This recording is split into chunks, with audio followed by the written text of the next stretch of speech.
Welcome to Pella Care's training on sexual harassment. In recent years, the topic of sexual harassment in the workplace has been brought into the national spotlight, bringing with it renewed awareness about the serious and unacceptable nature of these actions and the severe consequences that follow. At Pella Care, preventing sexual harassment is critical to our continued success. Pella Care's policy regarding sexual harassment is one of zero tolerance. This means that sexual harassment in any form will not be tolerated, and swift disciplinary action, up to and including termination, will be taken against those who engage in sexual harassment.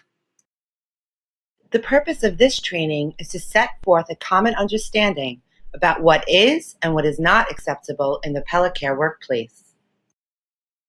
It will help you better understand what is considered sexual harassment, including definitions and types, who the targets and perpetrators of sexual harassment can be, when and where sexual harassment can happen, how to report sexual harassment internally to Pella Care management,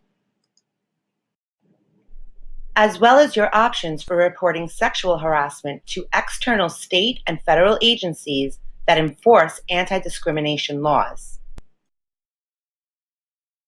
Now, it's time to learn what sexual harassment is.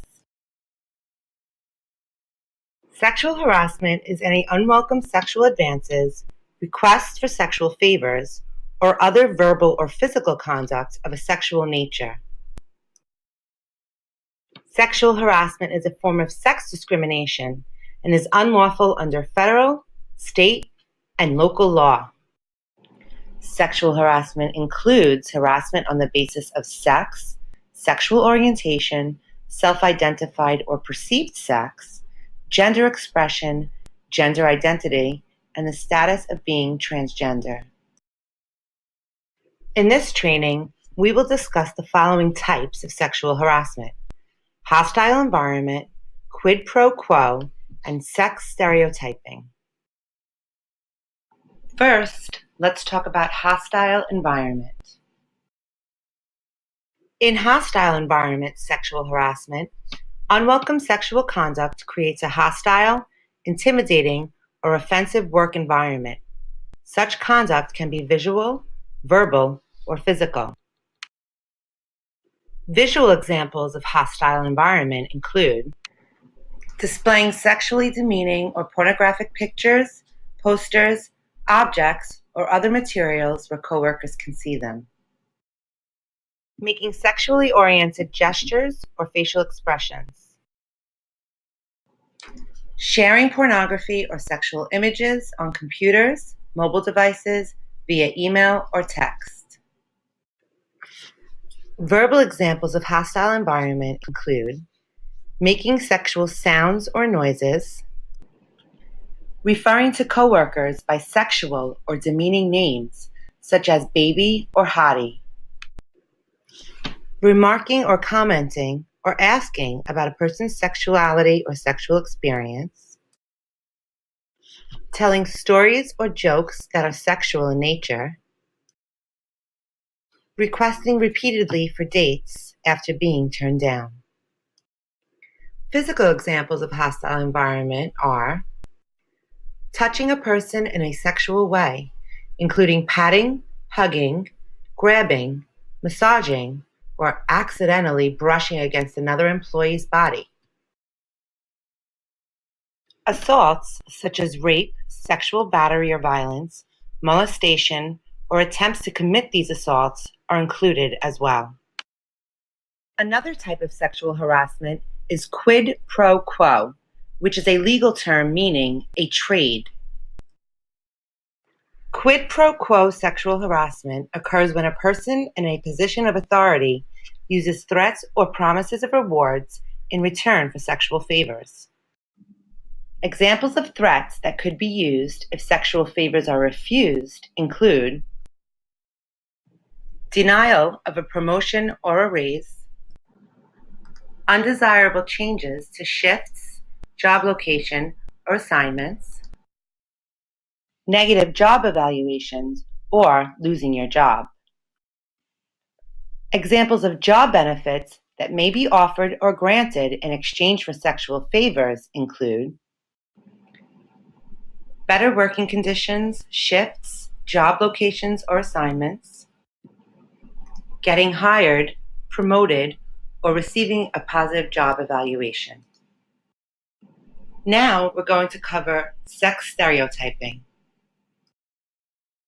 Sex or gender stereotyping is a type of harassment which occurs when conduct or personality traits are considered inappropriate simply because they may not conform to other people's ideas or perceptions about how individuals of a particular sex or gender should act or look.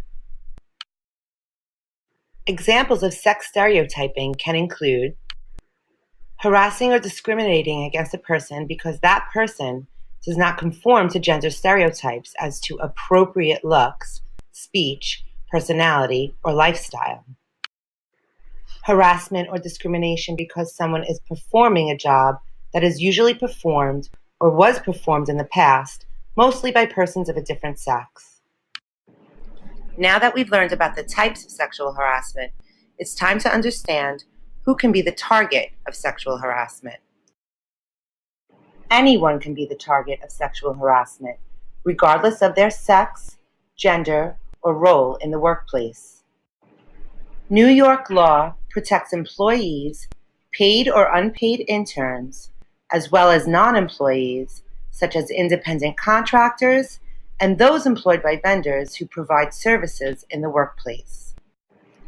Additionally, witnesses to sexual harassment, even if they aren't the recipients of the harassment themselves, can be affected and have rights under the law. Similarly, any person of any gender can be the perpetrator of sexual harassment. It can be a coworker, superior, supervisor, manager, or someone who reports to you. The harasser can also be any third party or person that you interact with through Pella, including a non-employee, nurse or patient, contract worker, intern, vendor, client, customer, or visitor. You may be wondering, when and where can workplace sexual harassment occur? While sexual harassment happens most often in the workplace, it is not limited only to the physical workplace itself. It can occur whenever and wherever employees are fulfilling their work responsibilities, during work hours or non-work hours. In the field, at a patient's home, at a hotel while traveling for work, or at any employer-sponsored event, such as trainings and after-work activities. Calls, texts, emails, and social media usage by employees can constitute unlawful workplace harassment, even if they occur away from the workplace premises, on personal devices, or during non-work hours. Preventing sexual harassment is everyone's responsibility. We at Pella cannot prevent or remedy sexual harassment unless we know about it. All employees of Pella should know what to do if they experience or witness sexual harassment. If you are subject to or witness behavior that may constitute sexual harassment, you are strongly encouraged to report such behavior to a supervisor, manager, human resources, or the Pella compliance officer so that appropriate action can be taken. Upon reporting, we will provide you with a complaint form to report harassment, which you should complete and return to your supervisor, manager, human resources, or the Pella compliance officer. If you are more comfortable reporting verbally or in another manner, Pella will accommodate your wishes. Reporting sexual harassment is a legally protected activity. Examples of protected activities related to sexual harassment include filing a complaint about sexual harassment, making a report of suspected harassment, even if you are not the target of the harassment, assisting another employee who is complaining of harassment, providing information during a workplace investigation of harassment, or testifying in connection with a complaint of harassment filed with a government agency or in court. Any employee who has engaged in a protected activity is protected by law from retaliation. Retaliation occurs when an employer takes a negative action against an employee because that individual engaged in one or more protected activities. Such negative actions can include a demotion, loss of job, undesirable schedule or location change, or a negative reference. However, the retaliation provision is not intended to protect persons making intentionally false charges of harassment, and any employee who engages in a protected activity, such as filing a complaint, is still subject to his or her job requirements and disciplinary rules. What is the supervisor's responsibility in relation to reports of sexual harassment? When a supervisor or manager receives a complaint of harassment or becomes aware of sexual harassment through another channel, such as by observing it themselves or being told about it by a third party, he or she is legally required to promptly report it to Pella without exception. This includes conduct that the supervisor may think is no big deal, and even behavior that no one is publicly objecting to. Pella supervisors are held to the highest possible standard. They must not abuse the position of authority they have been granted and are expected to model appropriate workplace behavior at all times. Supervisors and managers will be subject to discipline for failing to report suspected sexual harassment or otherwise knowingly allowing sexual harassment to continue, and will also be subject to discipline for engaging in any retaliation.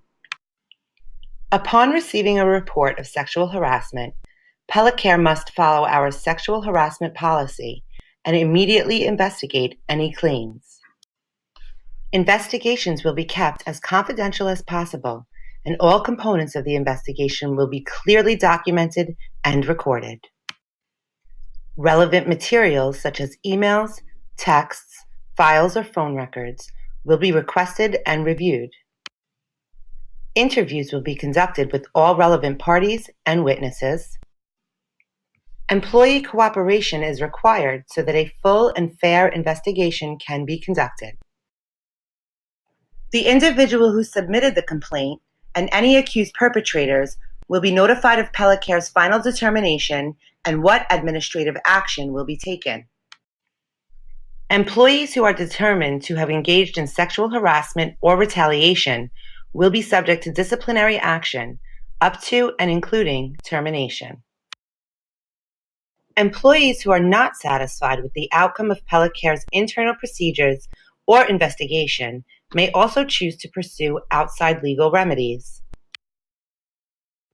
Additional protections and remedies include filing a complaint with the New York Department of Human Rights anytime within 1 year of the alleged sexual harassment, suing directly in state court under the human rights law within 3 years of the alleged sexual harassment, filing a complaint with the Equal Employment Opportunity Commission anytime within 300 days from the alleged sexual harassment, contacting the county, city, or town in which you live to find out if your locality has laws protecting individuals from sexual harassment and discrimination, and contacting the local police department if you feel the harassment may constitute a crime. In summary, complete understanding of Pella sexual harassment policies and procedures helps our employees to achieve appropriate workplace behavior, avoid disciplinary action, know their rights, and feel secure that they are entitled to and can work in an atmosphere of respect for all people. For clarification or answers to questions about this sexual harassment training, please consult with your Pella trainer, supervisor, human resources department, compliance officer, or consult Pella Care's Sexual Harassment Prevention Policy. That concludes our presentation. Thank you.